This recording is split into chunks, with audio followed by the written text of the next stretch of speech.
रख तू हौसला वो मंजर भी आएगा, प्यासे के पास चलकर समंदर भी आएगा, यूं थक कर ना बैठ ए मंजिल के मुसाफिर, मंजिल भी मिलेगी, मिलने का मजा भी आएगा। हेलो मेरे प्यारे दोस्तों, आप सभी का दिल खोल के स्वागत है आपके प्यारे से यूट्यूब चैनल एम क्लासेज पर।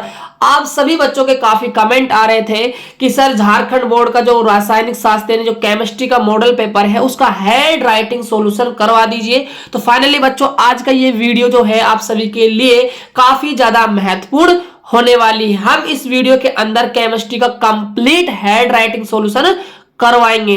साथ के साथ दोस्तों इस हैंड राइटिंग सॉल्यूशन का जो पीडीएफ है, पेपर का सॉल्यूशन पीडीएफ, वो बच्चों आपको फ्री में मिल जाएगा। ये नंबर है, इसको आप नोट करके रख लीजिए। इस पर आपको व्हाट्सएप मैसेज करना है, हम इसका कंप्लीट आपको सॉल्यूशन भेज देंगे। साथ के साथ बच्चों गैस पेपर परचेज करने के लिए आप भी इसी नंबर पर हमें कांटेक्ट कर सकते हो। बच्चों गैस पेपर यदि आप ले लेते हो तो ये मान चलिए आपके 95 प्लस मार्क्स पक्के हो जाएंगे बच्चों। और आप सभी बच्चों से मेरा एक ही आग्रह है, मैं आप सभी के लिए इतनी बच्चों मेहनत कर रहा हूं, इतना अच्छी तरह से आपके लिए तैयार किया है, तो प्लीज यार चैनल को आप सब्सक्राइब कर दीजिएगा, वीडियो को लाइक कर दीजिएगा और जितना हो सके इस वीडियो को अपने दोस्तों के पास शेयर भी जरूर कर दीजिएगा।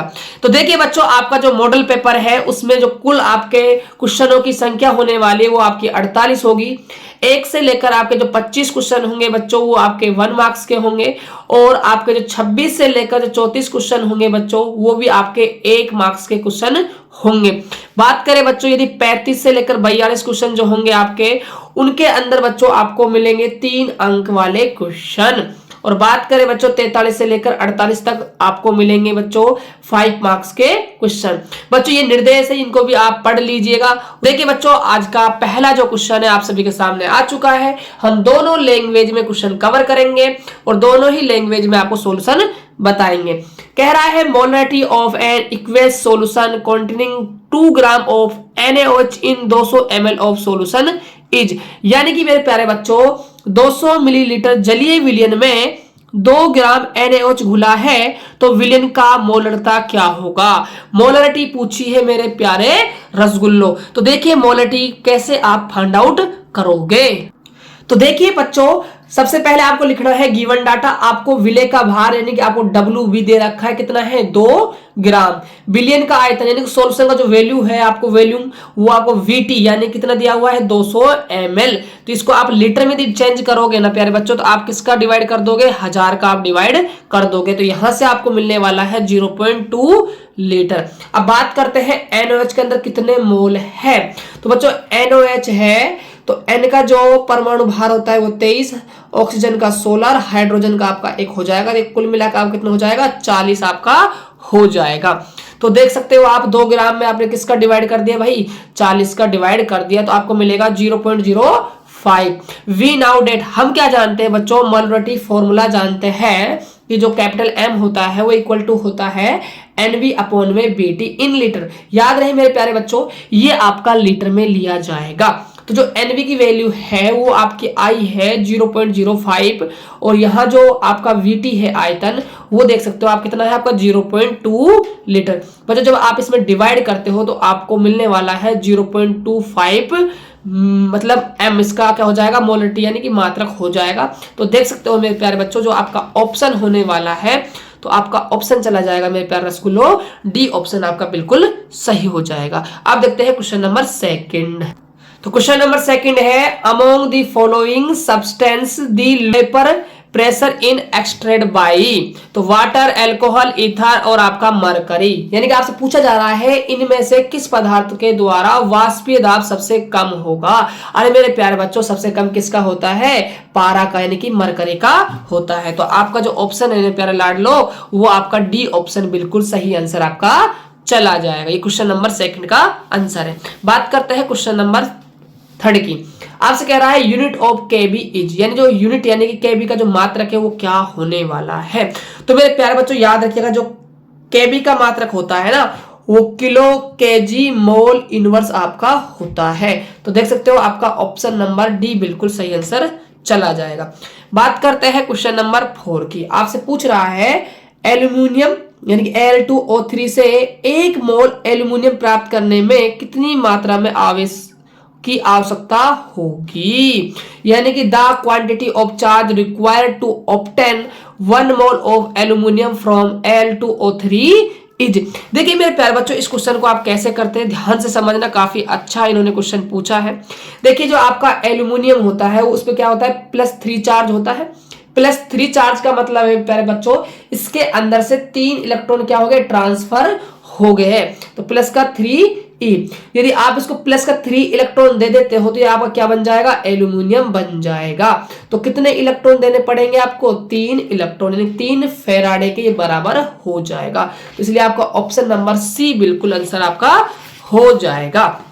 तो मेरे प्यारे रसगुल्लो, आपका सी ऑप्शन बिल्कुल सही है। बात करते हैं क्वेश्चन नंबर हम 5 की। आपसे कह रहा है कि the molar conductivity in maximum from the solution of concentrations, यानी कि विलयन के सांद्रता के लिए मोलर चालकता सबसे अधिक होगा। किसके लिए मोलर चालकता सबसे अधिक होने वाला है, तो ये आपका हो जाएगा ऑप्शन नंबर डी 0.001 m।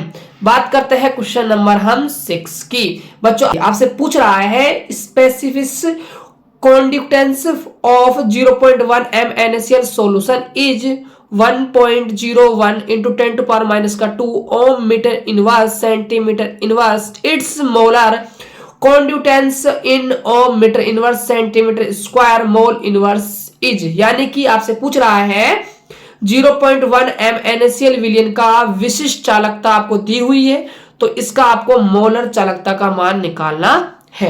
तो देखिए इस क्वेश्चन को आप कैसे करोगे।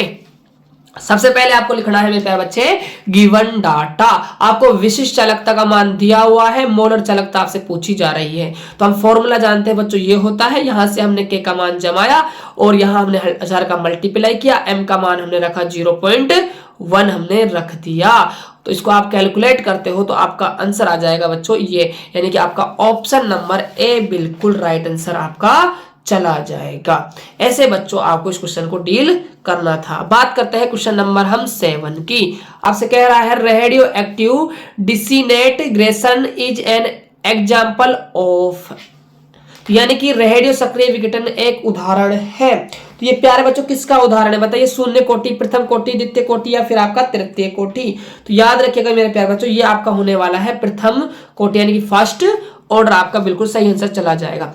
बात करते हैं क्वेश्चन नंबर 8 की। आपसे पूछ रहा है the unit of rate and rate constant are same for reaction, ये बताना है आपको। इसका जो राइट आंसर है मेरे प्यारे बच्चों वो आपका हो जाएगा first order, second order, third order and zero order, यानी कि आपका चला जाएगा zero order, option number A. Hindi medium के बच्चे भी इस क्वेश्चन को एक बार जरूर देख लो। आपसे पूछ रहा है किसी अभिकारक का दर तथा दर स्थिरांक का मात्रक समान होता है, तो ये आपका होता है शून्य कोटि में। बात करते हैं क्वेश्चन नंबर 9 की। The rate of constant for a first order reaction is 2 गुणा 10 to power minus 2 minute inverse the half life period of reaction is, यानी कि एक प्रथम कोटि अभिक्रिया का दर स्थिरांक दिया हुआ है, इसका अर्ध आयु काल यानी कि आपको टी हाफ बच्चों निकाल कर बताना है। तो देखिए इस क्वेश्चन को आप कैसे करोगे। तो आपको सबसे पहले लिखना है constant for a first order reaction दिया हुआ है आपको, यानी कि प्रथम कोटि का अभिक्रिया दर स्थिरांक दिया हुआ है, हाफ लाइफ पीरियड आपको निकालना है, यानी कि अर्धायु काल आपको निकालना है। तो फॉर्मूला हम जानते हैं टी हाफ बराबर 0.693 अपॉन में के आपका हो जाएगा। तो यहां आप के की वैल्यू जमाते हो तो आपका जो आंसर आने वाला है वो 34.65 मिनट, यानी कि बी ऑप्शन आपका बिल्कुल राइट आंसर चला जाएगा। तो बी ऑप्शन लगा लीजिए मेरे प्यारे से बाबू। अगला क्वेश्चन देखिए, क्वेश्चन नंबर 10 आपसे पूछ रहा है during the course of the chemical reaction the rate of reaction, यानी कि किसी रासायनिक अभिक्रिया के दौरान अभिक्रिया का दर क्या होगा।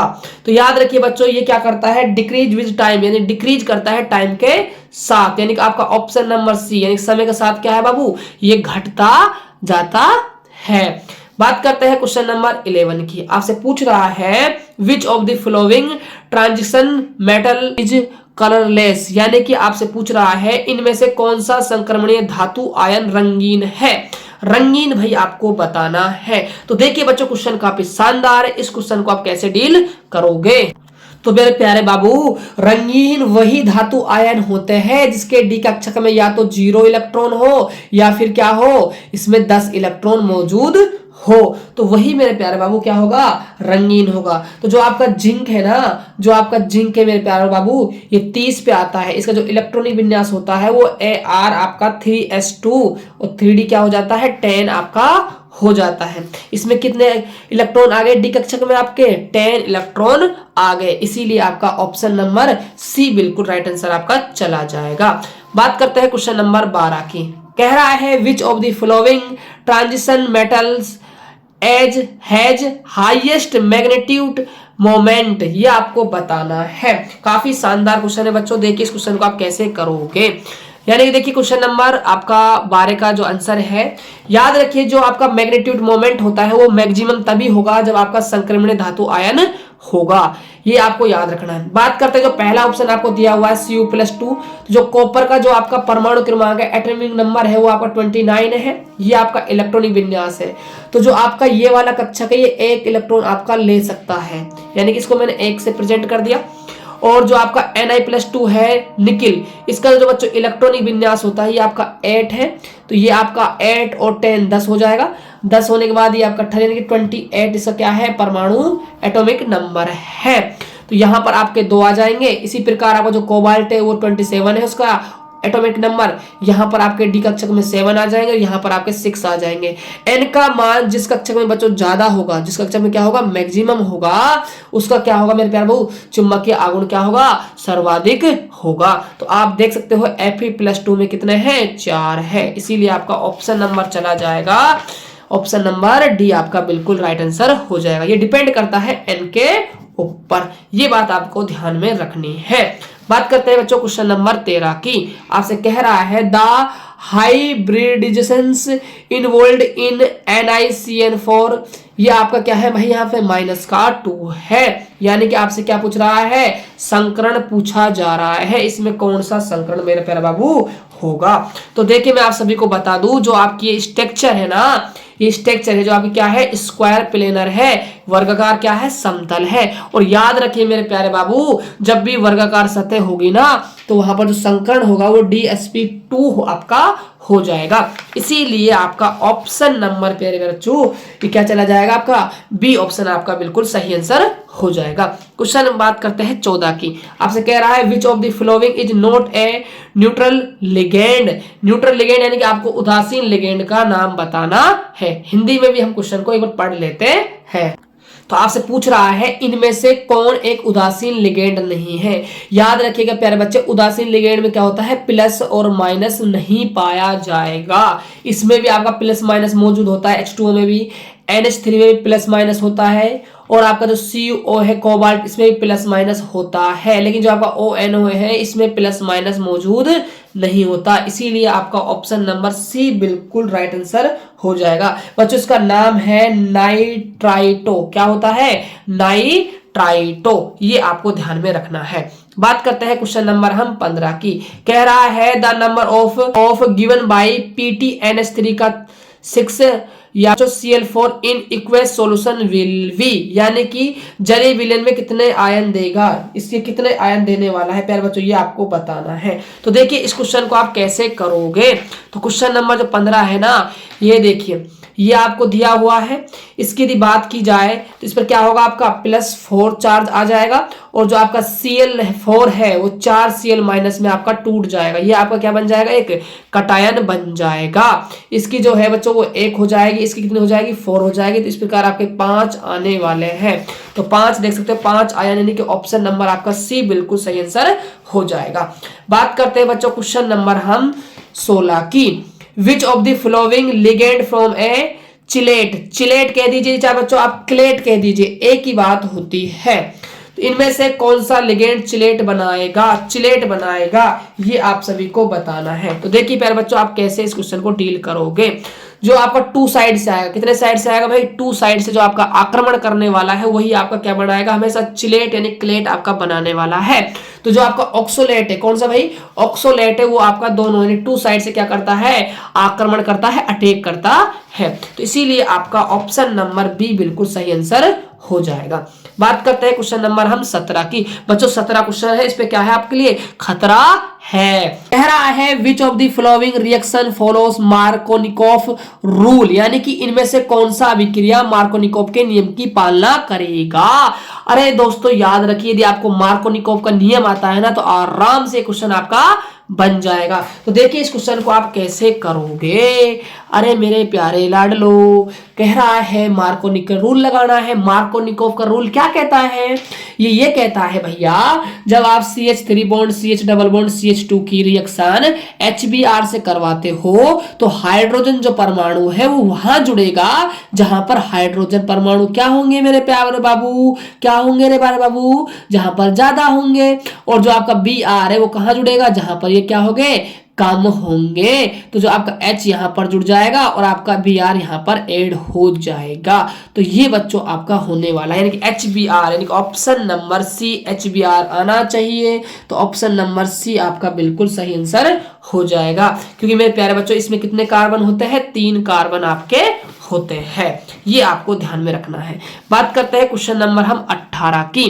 कह रहा है which of the following compounds has the highest bowling point, यानी कि इनमें से किस यौगिक का क्वथनांक सबसे अधिक होगा। तो याद रखिए क्वथनांक के बारे में बच्चों में आपको थोड़ी सी इंफॉर्मेशन दे देता हूं, जिससे कि आप एग्जाम में जाकर बिल्कुल भी ना फंसो। जो हाईएस्ट बोलिंग पॉइंट होता है, सबसे अधिक जो क्वथनांक होता है, जिसका मोलिकुलर मास मैक्सिमम होता है, उसका हाईएस्ट बोलिंग पॉइंट होता है। यानी जिसका आणविक द्रव्यमान ज्यादा होगा उसका क्वथनांक सबसे ज्यादा होगा। तो जो ये आपको स्ट्रक्चर दिख रही है ना बी ऑप्शन की, इसका क्या है, सरफेस एरिया क्या है, ज्यादा है। ये ज्यादा स्थान बच्चों घेर रहा है, इसीलिए इसका क्या है, आणविक द्रव्यमान ज्यादा है, इसलिए क्या है, सबसे अधिक इसका क्वथनांक हो जाएगा। तो ऑप्शन नंबर आपका बी बिल्कुल सही हो जाएगा। बात करते हैं क्वेश्चन नंबर 19 की। बोल रहा है which of the following alkyl halides is hydrolysed bye S1 मैग्नीनिमस, यानी कि आपसे कह रहा है इनमें से किस एल्काइल हैलाइड को हाइड्रोलिसिस S1 क्रियाविधि द्वारा होगा, ये आपको बताना है। तो देखिए आपको एक रिलेशन याद रखना है। देखो सबसे पहले 0 डिग्री, उसके बाद 1 डिग्री, उसके बाद 2 डिग्री, उसके बाद आपका आने वाला है 3 डिग्री। तो देख सकते हो आपका जो ऑप्शन नंबर है ना डी, यानी कि इसमें क्या है आपका 3 डिग्री हो जाएगा, इसीलिए आपका ये आने वाला है। बात करते हैं क्वेश्चन नंबर हम 20 की। कह रहा है the easy of dehydrogenation of alkyl halide with alcoholic KOH is, यानी कि आपसे पूछ रहा है बच्चों, हिंदी में क्वेश्चन को हम डिस्कस कर लेते हैं। आपसे पूछ रहा है एल्किल हैलाइड का एल्कोहल KOH के साथ डिहाइड्रोजिनेशन का क्रम सही कौन सा है। तो क्रम होता है, सबसे पहले बच्चों आता है 3 डिग्री, उसके बाद 2 डिग्री, उसके बाद आपका 1 डिग्री होता है। तो आप देख सकते हो आपका ऑप्शन नंबर बी बिल्कुल सही आंसर हो जाएगा। बात करते हैं क्वेश्चन नंबर हम 21 की। कह रहा है which of the following halo alkane is most reactive, यानी कि इनमें से कौन हेलो एल्केन सबसे अधिक सक्रिय है, ये आप सभी को बताना है।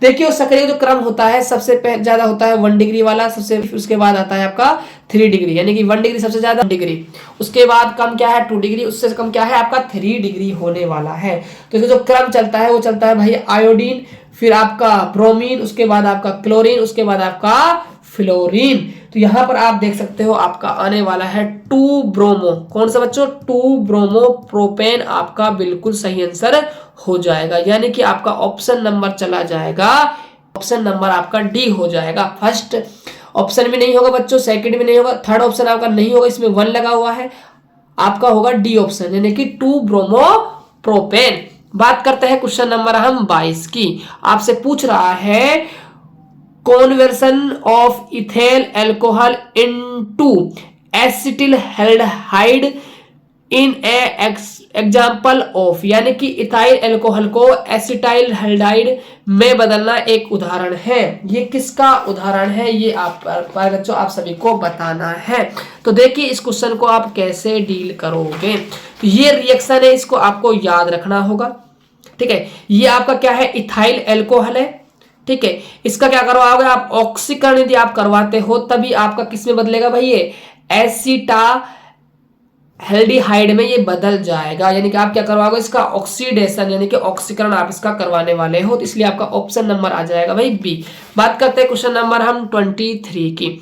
The product obtain when sodium, sodium बच्चों phenoxide reacts with carbon di dioxide is, यानी कि आपसे पूछ रहा है सोडियम फिनॉक्साइड जब कार्बन डाइऑक्साइड के साथ अभिक्रिया करता है तो क्या उत्पाद बनेगा, ये आपको प्यारे बच्चों बताना है। ये आपकी जो कोलवे अभिक्रिया है ना, कौन सी है भाई, कोलवे अभिक्रिया है, उसका ये क्वेश्चन है। तो आप देख सकते हो बच्चों जो बनने वाला है इसकी आप रिएक्शन करवाओगे, ये कोलवे रिएक्शन है आपकी, तो आपको मिलेगा सैलिसाइल लाइहिडिहाइड यानी कि सेल से हैलिडाइड आपको मिलने वाला है, यानी कि ऑप्शन नंबर आपका हो जाएगा बी, आपका बिल्कुल सही हो जाएगा।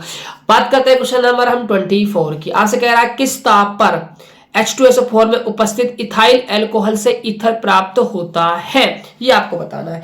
देखिए इस क्वेश्चन पर आपके दो क्वेश्चन बन सकते हैं, हम दोनों क्वेश्चनों को डिस्कस करने वाले हैं। जब आप इसकी इथाइल अल्कोहल की जब रिएक्शन आप 413 केल्विन टेम्परेचर पर इथाइल अल्कोहल को ईथर में बदलना है, किसे बदलना है भाई, ईथर में आपको बदलना है, तो आप कितना टेम्परेचर करोगे, 413 केल्विन करोगे। यदि आप इसको इथेन में बदलते तो आप 443 केल्विन टेम्परेचर लेते, बट आपको ईथर में बदलना है, इसीलिए आपका 413 आंसर बिल्कुल सही हो जाएगा, यानी कि आपका ऑप्शन नंबर सी बिल्कुल सही आंसर चला जाएगा। बात करते हैं क्वेश्चन नंबर हम 25 की। तो क्वेश्चन नंबर 25 बोल रहा है the product of hydrolysis of ozonide of 1 butane are, यानी कि क्या उत्पाद प्राप्त होगा जब 1 ब्यूटेन के ओजोनाइड का जलीय अपघटन होगा। तो देखिए इसका आप यदि जलीय अपघटन बच्चों करवाते हो, ये आपके सामने रिएक्शन लिख दी है मैंने, आप रिएक्शन कर लीजिएगा, तो आपको मिलेगा प्रोपानोल और आपको मिथेनोल, यानी कि आपका जो ऑप्शन होने वाला है वो आपका चला जाएगा C option, propanol and methanol, option number C. ये बच्चों आपके खत्म होते हैं ऑब्जेक्टिव क्वेश्चन। अब बात करते हैं हम आंसर यानी 7 क्वेश्चन वाले क्वेश्चन, यानी कि अति लघु उत्तरीय प्रश्नों की। तो देखिए सबसे पहला जो क्वेश्चन है क्वेश्चन नंबर 26 से पूछ रहा है given an explain of negative deviations of route law, यानी कि राउट के नियम के ऋणात्मक विचलन का एक आपको उदाहरण देना है। तो उदाहरण बच्चों मैं आपको बताने वाला हूं, तो देखिए आपको क्या उदाहरण निकला है। तो क्वेश्चन नंबर 26 में जो आप राइट आंसर लिखोगे आप फिनोल और आप क्या लिखोगे एनीनीन आप बच्चों लिख दोगे, ये इनकी दोनों क्या है स्ट्रक्चर हो जाएगी। बात करते हैं क्वेश्चन नंबर हम 27 की। आपसे पूछ रहा है प्रतिरोध और आपको विशिष्ट चालकता में संबंध बताना है। तो ये मेरे प्यारे बच्चों संबंध है, ये आपका कप्पा बराबर GL में ए आपका क्या हो जाएगा संबंध हो जाएगा। बात करते हैं क्वेश्चन नंबर हम 28 की। आपसे पूछ रहा है दिए गए यौगिक का आपको IUPAC नाम लिखना है। तो देखिए इसका IUPAC नामकरण आपको क्या लिखना है, इसका हो जाएगा 1 ब्रोमो 2 डाई मेथिल प्रोपेन। बच्चों मैंने हिंदी और इंग्लिश दोनों लैंग्वेज में लिख रखा है, चाहे आप किसी भी लैंग्वेज के स्टूडेंट क्यों ना हो, आपके लिए वीडियो काफी ज्यादा महत्वपूर्ण होने वाली है। बात करते हैं हम आंसर नंबर 29 की। क्वेश्चन पढ़ लेते हैं बच्चों, पहले क्या है आपसे पूछ रहा है एल्डिहाइड को नाम बताइए जो फेलिंग विलियन टेस्ट नहीं देता। एल्डिहाइड का आपको नाम बताना जो फेलिंग विलियन का टेस्ट नहीं देगा भाई।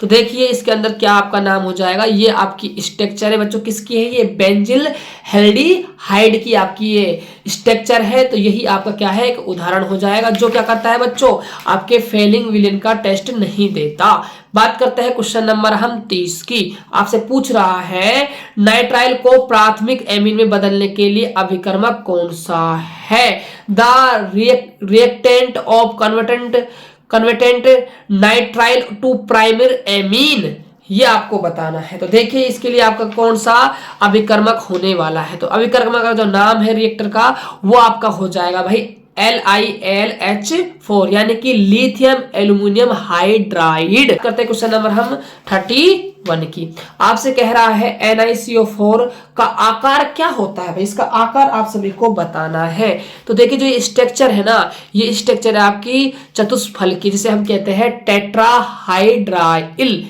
ये बच्चों इसकी स्ट्रक्चर होगी। बात करते हैं हम क्वेश्चन नंबर 32 की। बाबू आपसे पूछ रहा है कि सुक्रोज का जलीय अपघटन से क्या प्राप्त होता है। तो याद रखिएगा, एक तो ग्लूकोज प्राप्त होता है, एक आपका क्या प्राप्त होता है, फ्रुक्टोज आपका प्राप्त होता है। बात करते हैं क्वेश्चन नंबर हम 33 की। आपसे कह रहा है एमीन न्यूक्लियोफाइल की तरह व्यवहार क्यों करता है। तो इसका आपको आंसर देना है मेरे प्यारे बच्चों। दोनों लैंग्वेज में मैंने लिख दिया है क्वेश्चन, चाहे आप इंग्लिश मीडियम से हो तो पढ़ लीजिएगा, मैं हिंदी मीडियम में डिस्कस कर रहा हूं। तो लिखना है आपको, नाइट्रोजन परमाणु पर एकांकी इलेक्ट्रॉन युग्म उपस्थित होने के कारण एमीन न्यूक्लियोफाइल की तरह व्यवहार करते हैं। रीजन क्या है बच्चों, एकांकी इलेक्ट्रॉन युग्म का। बात करते हैं क्वेश्चन नंबर हम 24 की। आपसे कह रहा है what happens when aniline is treated by Fr2 water. Hindi में क्वेश्चन को एक बार पढ़ लेते हैं। बोल रहा है क्या होता है जब एनिलीन को Br2 जल यानी ब्रोमीन जल के साथ अभिक्रिया करवाया जाता है। तो इसका जो आंसर लिखना है भाई आपको वो ये लिखना है बच्चों। देखिए एक रिएक्शन लिखनी है आपको। ये आपका क्या है, इसका 3Br2 के साथ आप वाटर के साथ क्या करवाओगे, रिएक्शन करवाओगे, तो आपको मिलने वाला है 2,4,6 ट्राइब्रोमीन एनिलीन, ही आपको मिल जाएगा। बड़ी सी बच्चों आपको रिएक्शन लिखनी थी, रिएक्शन मैंने लिख रखी है, इसका पीडीएफ आपको व्हाट्सएप ग्रुप पे मिल ही जाएगा। अब देखेंगे हम शॉर्ट क्वेश्चनों को। तो सबसे पहले देखेंगे क्वेश्चन नंबर हम 35 को। तो आपसे पूछ रहा है मोललता और मोलरता में अंतर करें तथा इनके मात्रक लिखे, तापमान परिवर्तन पर इन पर क्या प्रभाव पड़ता है। तो देखिए मैंने आप सभी के लिए 2 कॉलम बना दिए हैं। एक कॉलम में तो लिखा है भैया मोललता और एक कॉलम लिखा है मोलरता, ठीक है। तो ये आपका मोलरिटी है, ये आपका मोललिटी है। तो इसकी जो डेफिनेशन है, एक तो वही आपका अंतर बन जाएगा, किसी विलयन 1 लीटर में उपस्थित विलय के मोलों की संख्या क्या कहलाती है भाई, मोलरता। बच्चों इसको मोलरता कर लेना, आर और इसको एल कर लेना है ना, थोड़ी सी गलती हो गई, ठीक है। तो ये तो है आपकी मोलरता। और मोलरता की बात की जाए तो 1 किलोग्राम विलायक में उपस्थित विलय के मोलों की संख्या क्या कहलाती है, मोलरता कहलाती है। बात की जाए यूनिट की तो यूनिट होती है मोल लीटर इनवर्स, जिसे हम मोलर भी कहते हैं। मोल केजी इनवर्स, जिसे हम क्या कहेंगे, मोलर भी कहेंगे। तो ये लिखना था। और कुछ इसका जो पार्ट दूसरा जो क्वेश्चन सेकंड पूछ रहा है वो भी हम डिस्कस कर लेते हैं। आपसे पूछ रहा था तापमान परिवर्तन पर इन पर क्या प्रभाव पड़ता है। तो देखिए क्या प्रभाव पड़ेगा, तापमान बढ़ाने पर मोलरता पर कोई भी प्रभाव नहीं पड़ता है, लेकिन मोलरता का मान क्या है बच्चों, घट जाता है। ये आपको याद रखना है। बात करें क्वेश्चन नंबर, कह रहा है आप सभी से कि NO2 NO और O2 में इस प्रकार विखंडित हो जाता है। 2NO2 विखंडित यानी टूट गया बच्चों, ये 2NO प्लस में O2। अगर NO2 के सांद्रता के घटने का दर इतना है तो आपको O2 के सांद्रता का बढ़ने का दर क्या होगा ये निकालना है। तो देखिए ये आपका एक न्यूमेरिकल क्वेश्चन है बच्चों, ये आप क्वेश्चन ऐसे करोगे।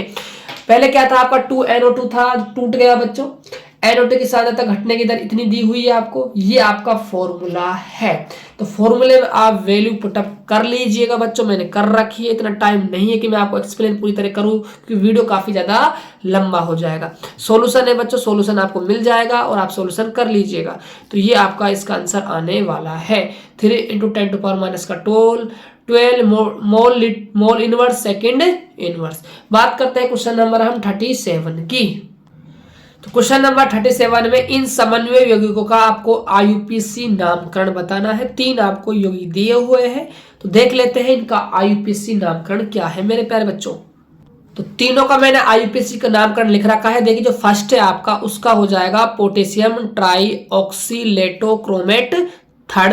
जो सेकंड है आपका उसका हो जाएगा पेंटा एमीन क्लोराइडो कोबाल्ट थर्ड क्लोराइड। और जो आपका थर्ड है इसका हो जाएगा पोटेशियम हेक्सासाइनोफेरेट थर्ड। ये आपके बच्चों IUPAC नामकरण हो जाएंगे। देखते हैं क्वेश्चन नंबर हम 38। क्वेश्चन नंबर 38 में आपको इन अभिक्रियाओं को पूरा करना है। 3 रिएक्शन दी हुई है, इनको आपको कंप्लीट करना है। तो देखिए इनको आप कंप्लीट कैसे करोगे और आपको क्या लिखना है। तो देख सकते हो बच्चों तीनों रिएक्शन मैंने लिख रखी है और तीनों का कंप्लीट जो सॉल्यूशन वो भी मैंने कर रखा है। फर्स्ट रिएक्शन का ये सॉल्यूशन हो जाएगा, सेकंड रिएक्शन का ये सॉल्यूशन हो जाएगा एंड थर्ड रिएक्शन का ये सॉल्यूशन आपका हो जाएगा। तो आप देख सकते हो बच्चों। बात करते हैं क्वेश्चन नंबर हम 39 की। तो क्वेश्चन नंबर 39 है, इनके बारे में आपको लिखना है, राइट ऑन। पहला है पेप्टाइड संधि, दूसरा है ग्लाइकोसिडिक संधि, और थर्ड है आपका आरएनए में पाए जाने वाले क्षारों के नाम आपको बताने हैं। नाम the basis of present in RNA. तो देखिए क्वेश्चन नंबर 39 का मैं कंप्लीट आपको सॉल्यूशन बताने वाला हूं बच्चों, तो आप देख लीजिएगा आप जिस मीडियम से हो। सबसे पहले मैंने लिख रखा है पेप्टाइड संधि के बारे में इंग्लिश मीडियम में, उसके बाद लिख रखा है हिंदी मीडियम में। तो क्या कहते हैं भाई, प्रोटीन जब अल्फा एमिनो अम्ल के बहुलक होते हैं जिसमें एक एमिनो अम्ल का कार्बोक्सिलिक समूह दूसरे एमिनो अम्ल के एमीन समूह से संयोग करके बंध बनाता है, इसे पेप्टाइड संधि कहते हैं। बात की जाए बच्चों आपकी ग्लाइकोसिडिक संधि की, तो इसमें क्या होता है, जब दो मोनोसेकेराइड जलीय अणु के त्याग के फलस्वरूप एक ऑक्साइड बंधुता द्वारा आपस में जुड़ते हैं तो इसे ग्लाइकोसिडिक संधि कहते हैं। बात की जाए क्वेश्चन नंबर जो आपका सी दे रखा है, name of basis present in RNA, तो आपको नेम लिखने हैं बच्चों क्षारों के। तो पहला हो जाएगा आपका एडेनिन, दूसरा आपका ग्वानिन, और तीसरा आपका साइटोसिन, और चौथा आप यूरेसिल आप लिख सकते हो। तो ये क्वेश्चन बच्चों आपका कंप्लीट होता है। अब बात करते हैं हम क्वेश्चन नंबर 40 की। 40 क्या है, अभिक्रियाओं को पूर्ण करो। 3 रिएक्शन दी हुई, इनको आपको कंप्लीट करना है। तो देखिए इनका आप सॉल्यूशन कैसे करोगे। तो तीनों रिएक्शन है बच्चों ए बी सी, तो तीनों को ऐसे आपको कंप्लीट करना है, आप देख सकते हो। बात करते हैं क्वेश्चन नंबर हम 41 की। तो क्वेश्चन नंबर 41 में आपसे पूछ रहा है कार्बिल एमीन अभिक्रिया लिखे तथा इसका उपयोग भी बताइए। तो देखिए इसका आप सॉल्यूशन कैसे लिखोगे।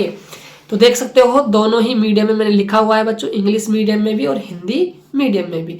तो आपको लिखना है जब क्लोरोफॉर्म को प्राथमिक एमीन तथा अल्कोहलिक KOH विलयन के साथ गर्म करने पर एक दुर्गंध मुक्त एवं विषैला पदार्थ फेनिल आइसोसाइनेट बनता है, इसे कार्बिल एमीन भी कहते हैं। ये बच्चों आपकी रिएक्शन है। 2 रिएक्शन आप लिख कर आते हो एग्जाम में, तो एग्जामिनर एक भी नंबर आपका नहीं काट पाएगा। ऐसे बच्चों आपको लिखना है।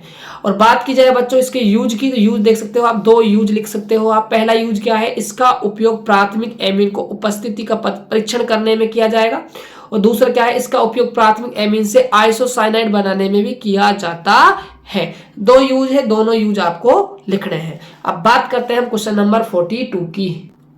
तो क्वेश्चन नंबर 42 के अंदर 2 क्वेश्चन है। पहले क्वेश्चन में आपसे पूछ रहा है मोनोसेकेराइड को परिभाषित कीजिए और उदाहरण दीजिए। जो सेकंड क्वेश्चन है उसमें पूछ रहा है अपचायी शर्करा क्या है, एक इसका भी आपको उदाहरण देना है। तो देखिए इसका सॉल्यूशन आप कैसे लिखोगे।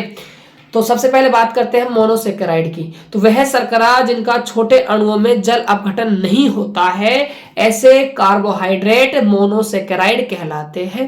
एग्जाम्पल की बात की जाए तो ग्लूकोज और आपका फ्रुक्टोज सही हो जाएगा।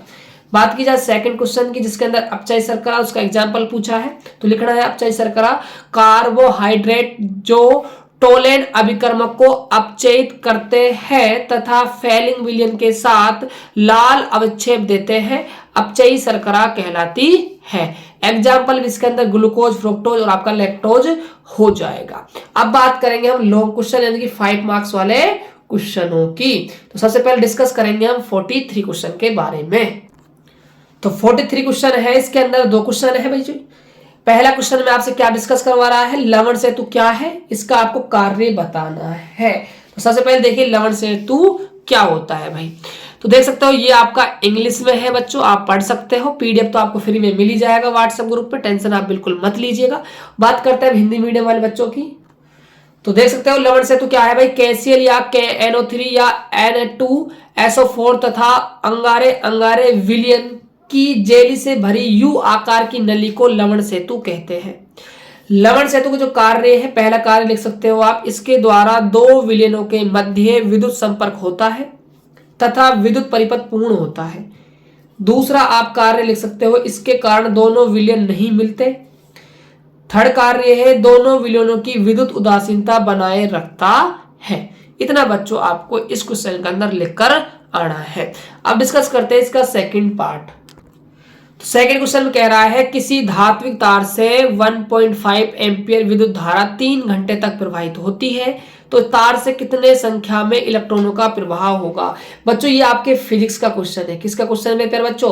फिजिक्स का क्वेश्चन है, चैप्टर नंबर 1 का। आप सभी ने आवेश के क्वांटीकरण का नियम पढ़ा होगा, Q बराबर N E, यानी कि आपको N का मान निकालना है तो फॉर्मूला बन जाएगा Q अपॉन में E, यानी कि सबसे पहले आपको आवेश का मान निकालना होगा। E तो इलेक्ट्रॉन का आवेश है 1.6 10⁻⁻⁹ कूलम।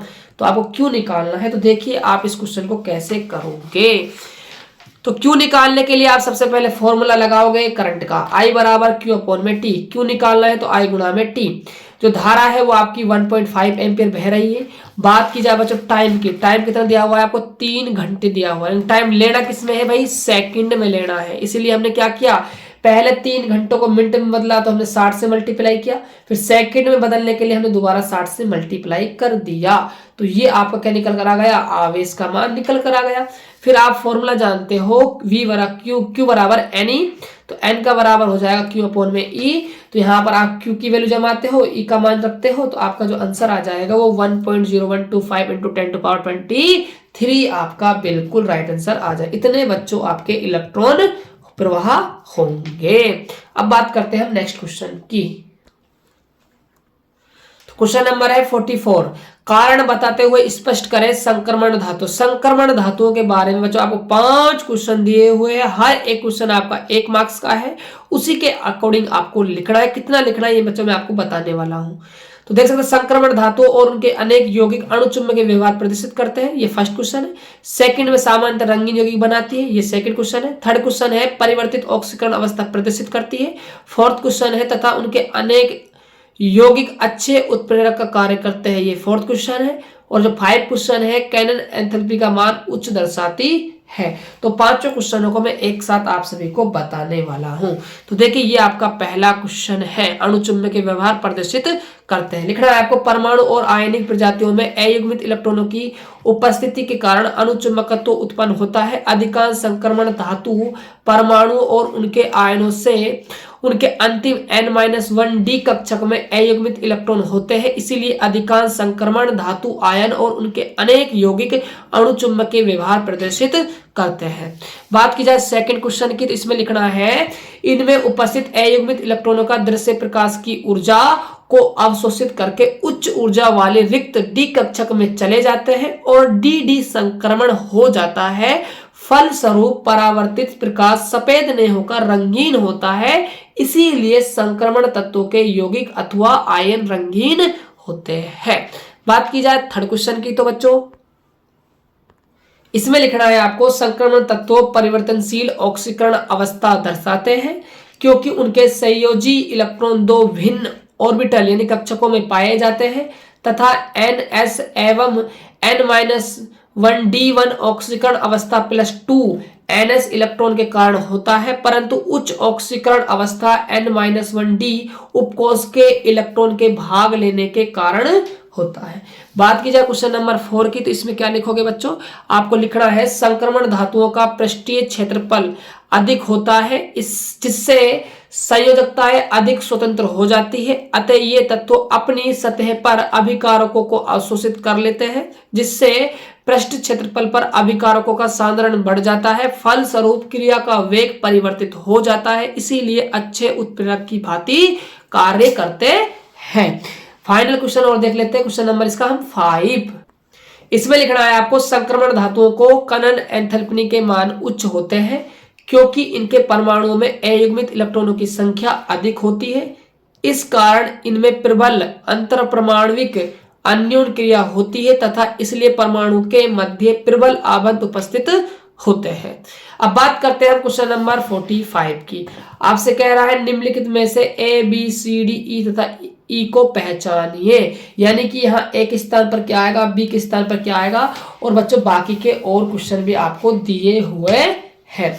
तो देख सकते हो आप बाकी क्वेश्चन क्या है, बी रिएक्शन है, सी रिएक्शन है, डी रिएक्शन है, इसको आपको कंप्लीट करना है। तो तीनों रिएक्शन मेरे प्यारे बच्चों मैंने कंप्लीट कर रखी है, आप देख सकते हो। ये आपकी चारों बच्चों रिएक्शन है, ए बी सी और डी। तो चारों रिएक्शन बच्चों आपको ऐसे कंप्लीट करनी है, आप कर लीजिएगा। ये मैंने आपको सॉल्यूशन बता दिया है। अब बात करते हैं हम क्वेश्चन नंबर 46 की। तो 46 में आपसे पूछ रहा है निम्नलिखित पर संक्षिप्त टिप्पणी लिखिए। तो 3 रिएक्शन है बच्चों। पहली है केनिजारो अभिक्रिया, दूसरी है क्लेमेंसन अवकरण और तीसरी यानी सी है हाफमान ब्रोमाइड अभिक्रिया। तो तीनों रिएक्शन आपको कैसे लिखनी है देख सकते हो आप। एक्सप्लेन मैंने किया हुआ है, ऊपर मैंने बच्चों इंग्लिश मीडियम में लिखा हुआ है, नीचे मैंने हिंदी में लिखा हुआ है। तो ये रिएक्शन है दोनों के लिए, चाहे आप हिंदी मीडियम के हो चाहे आप इंग्लिश मीडियम के हो। बच्चों रिएक्शन तो इंग्लिश में होगी ना, सबको पता है ये तो, हिंदी में तो रिएक्शन होने वाली है नहीं। तो आपको लिखना है इसके अंदर, जिन हैलाइडों में अल्फा हाइड्रोजन परमाणु नहीं होते हैं उन्हें सांद्र क्षारीय विलयन के साथ गर्म करने पर परस्पर ऑक्सीकरण अपचयन होकर एक अणु अल्कोहल तथा एक अणु अम्ल प्राप्त होता है। तो ये बच्चों रिएक्शन है केनिजारो रिएक्शन, इसको आप आराम से बच्चों कर लीजिएगा। इतनी आपको लैंग्वेज लिखनी है, एक भी नंबर कटने का सवाल पैदा नहीं होता है। अब बात करते हैं हम क्लेमेंसन रिएक्शन की। तो यहां देख सकते हो प्यारे बच्चों, इसमें आपको लिखना है जब एल्डिहाइड को जिंक अमलगम तथा HCl के साथ अपचयन करते हैं तो वे अपने हाइड्रोकार्बन में अपचायित हो जाते हैं।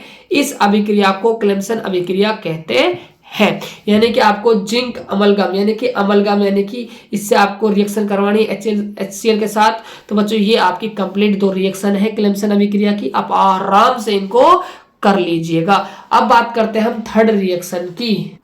तो थर्ड रिएक्शन है आपकी हाफमान ब्रोमाइड रिएक्शन। इसमें आपको लिखना है जब किसी एमाइड को Br2 तथा NaOH विलयन के साथ गर्म करते हैं तो एमीन प्राप्त होती है। इस अभिक्रिया को होफमैन अभिक्रिया कहते हैं। ये बच्चों रिएक्शन है, NaOH के साथ आपको रिएक्शन करवानी है एमाइड की, तो आपको बच्चों ये आपको एमीन मिलने वाला है। ये है आपकी हाफमान ब्रोमाइड रिएक्शन। अब बात करते हैं क्वेश्चन नंबर 47 की। आपसे कहा है क्यों ऑर्थो नाइट्रोफिनोल पारा नाइट्रोफिनोल से अधिक वाष्पशील होता है, रीजन आपको बताना है। तो देखिए इसका आप सॉल्यूशन कैसे लिखोगे। ये 47 क्वेश्चन का ए वाला क्वेश्चन है, उसके बाद हम बी वाले क्वेश्चन में अभिक्रियाओं को पूर्ण करेंगे। तो देखिए, तो ए का जो सॉल्यूशन है वो आपको लिखना है, इंग्लिश में लिख रखा है मेरे प्यारे बच्चों, मैंने हिंदी में हम डिस्कस कर रहे हैं। ऑर्थो एवं पैरा समावयवों को वाष्पीय आसवन द्वारा पृथक किया जा सकता है। अंतर आणविक हाइड्रोजन आबंध के कारण ऑर्थो नाइट्रोफिनोल भाप द्वारा वाष्पित होती है, जबकि पैरा नाइट्रोफिनोल कम वाष्पशील होती है क्योंकि इसमें अंतर आणविक हाइड्रोजन आबंध विद्यमान होता है जिससे अणु संगुणित हो जाते हैं। ये बच्चों आपको इसके अंदर लिखना है। अब हम करते हैं रिएक्शनों को कंप्लीट। तो बच्चों 3 रिएक्शन है, तीनों रिएक्शनों को आपको कंप्लीट करना है। तो देखिए इनको आप कंप्लीट ऐसे कर लीजिएगा। ये आपकी ए रिएक्शन, ये बी रिएक्शन, ये आपकी सी रिएक्शन हो जाएगी। यहाँ टेम्परेचर 573 केल्विन है, यहाँ PCC है बच्चों, यहाँ H+ है आपका। ये रिवर्सिबल यानी उत्क्रमणीय रिएक्शन है। ये बच्चों आपको रिएक्शन कंप्लीट करनी है। अब बात करते हैं हम क्वेश्चन नंबर 48 की। तो 48 क्वेश्चन बच्चों आपके पेपर का लास्ट क्वेश्चन होगा। इसके अंदर भी 2 क्वेश्चन है। फर्स्ट जो क्वेश्चन है उसमें पूछ रहा है अभिक्रिया की दर को परिभाषित कीजिए। तो देखिए आप अभिक्रिया की दर को कैसे डिफाइन करोगे। तो ऊपर आपका इंग्लिश में है, नीचे आपका हिंदी में है। तो लिखा हुआ है एकांक समय में अभिकारकों या उत्पाद की सांद्रता में होने वाले परिवर्तन को अभिक्रिया की दर कहते हैं। तो रेट बराबर आपका डेल सी अपॉन में डेल टी हो जाएगा। डेल सी है सांद्रता में परिवर्तन, डेल टी है आपका समय में अंतराल। ऐसे बच्चों आपको अभिक्रिया के दर की डेफिनेशन लिखनी है। अब बात कर लेते हैं इसके सेकंड क्वेश्चन की। पूछ रहा है स्थिर ताप पर HCOOH का तापीय अपघटन प्रथम कोटि अभिक्रिया है जिसका वेग स्थिरांक 2.4 × 10⁻³ सेकंड इनवर्स है। प्रारंभिक सांद्रण का 3/4 अपघटन में लगे समय की गणना करो। तो देख सकते हो इसका आंसर आपको ऐसे देना है। फर्स्ट ऑर्डर रिएक्शन, तो ये आपका क्या है भाई, अर्ध आयुकाल हाफ टाइम का क्या है फॉर्मूला है 0.693 अपॉन में के। तो यहाँ से आप इसको कैलकुलेट करते हो तो आपका ये आने वाला है सेकंड है बच्चों ये, ठीक है। फिर आप क्या निकालोगे, t3/4 पर इसको आप 2 से मल्टीप्लाई कर दोगे किसको, t हाफ को, तो आपका जो आंसर आने वाला है वो आ जाएगा 578 सेकंड लगभग। आने को तो बच्चों आपको 577.50 आएगा, इसको हम लगभग में 578 मान लेंगे। तो ये था बच्चों आपके केमिस्ट्री मॉडल पेपर का कंप्लीट सॉल्यूशन। आई होप कि आपको ये सॉल्यूशन काफी अच्छा लगा होगा बच्चों। इसका जो पीडीएफ है आपको फ्री में मिल जाएगा। आप हमसे 9024796410 पर आप हमें व्हाट्सएप मैसेज कर दीजिएगा, हम आपको प्रोवाइड करवा देंगे। तो बच्चों यदि आपको वीडियो अच्छा लगा हो तो यार अपने भाई को सपोर्ट कीजिएगा, वीडियो को लाइक कर दीजिएगा, चैनल को सब्सक्राइब कर दीजिएगा और साथ के साथ बच्चों आप गैस पेपर परचेज करने के लिए भी हमसे कांटेक्ट कर सकते हो। तो मिलते हैं और एक बेहतर क्लास के साथ, तब तक के लिए जय हिंद, वंदे मातरम।